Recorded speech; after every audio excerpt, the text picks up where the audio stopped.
हैं सुराग ब्यूरो, जो अपराधियों और भ्रष्टाचारियों की धड़कनें तेज कर दे। भारत में कोरोना वायरस की दूसरी लहर खतरनाक होती दिख रही है। मामलों में लगातार इजाफा हो रहा है। सबसे ज्यादा मामले महाराष्ट्र में सामने आ रहे हैं। वहीं देश की राजधानी दिल्ली में भी कोविड-19 के केस दर्ज किए जा रहे हैं। कोरोना पर काबू पाने के लिए भारत सरकार टीकाकरण में जोर शोर से लगी हुई है। सरकार की पूरी कोशिश है कि ज्यादा से ज्यादा लोगों को कोरोना वैक्सीन लगाई जाए। पिछले 24 घंटों में रिकॉर्ड 36 लाख के ऊपर कोरोना वायरस वैक्सीन लगाई गई है। इससे पहले 22 मार्च को सबसे ज्यादा 34.28 लोगों को कोरोना वैक्सीन लगाई गई थी।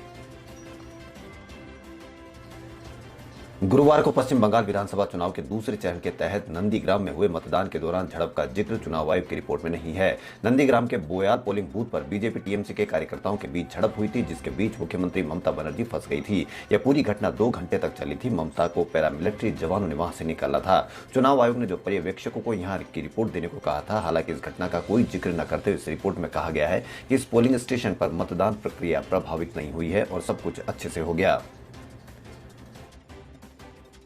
असम सरकार के एक मंत्री ने अलग अलग समाचार चैनलों के 2 पत्रकारों को गायब करने की कथित तौर पर धमकी दी है, जिन्होंने मंत्री की पत्नी के विवादास्पद चुनावी भाषण की रिपोर्टिंग की थी। इसके तुरंत बाद कांग्रेस ने मांग की कि विधानसभा चुनाव के लिए उनकी उम्मीदवारी रद्द की जाए। पुलिस के अनुसार उनमें से एक पत्रकार ने मोरीगांव जिले के जगीरोड थाने में प्रदेश के स्वास्थ्य एवं परिवार कल्याण राज्य मंत्री पीयूष हजारिका के खिलाफ शिकायत दर्ज कराई है, लेकिन अब तक प्राथमिकी दर्ज नहीं की गई है।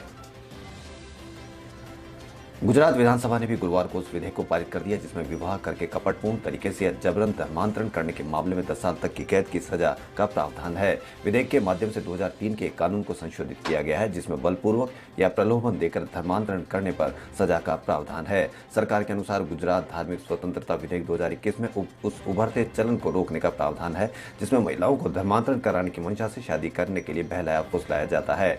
भाजपा शासित मध्य प्रदेश और उत्तर प्रदेश राज्यों में भी शादी करके जबरन धर्मांतरण करने पर रोक लगाने वाले इसी तरह के कानून लागू किए गए हैं। देश का निर्यात कारोबार मार्च में 58.23% उछलकर $34 अरब पर पहुंच गया। इंजीनियरिंग, रत्न, आभूषण तथा औषधि जैसे प्रमुख क्षेत्रों में माह के दौरान अच्छी वृद्धि दर्ज की गई, जिससे निर्यात बढ़ा। वाणिज्य मंत्रालय के शुरुआती आंकड़ों के अनुसार समूचे वित्त वर्ष 2020-21 में निर्यात 7.4% घटकर $290 अरब रहा, जो इससे पूर्व वित्त वर्ष 2019-20 में $313 अरब रहा था। वित्त वर्ष 2020-21 के दौरान आयात 18% घटकर $388.92 अरब रहा, जो 2019-20 में $474 अरब तक पहुंच गया था। पश्चिम बंगाल विधानसभा चुनाव के लिए दूसरे चरण में असम में बृहस्पतिवार को 77.21% मतदान हुआ, जबकि पश्चिम बंगाल में 82.8% मतदान हुआ। चुनाव आयोग ने इसकी जानकारी दी। आयोग ने कहा कि दोनों राज्यों में 69 विधानसभा क्षेत्रों के लिए 21,212 मतदान केंद्रों पर दूसरे चरण का चुनाव शांतिपूर्ण रहा। आयोग ने बयान में कहा कि असम में दूसरे चरण में 39 विधानसभा क्षेत्रों में शाम 5 बजे तक 73.0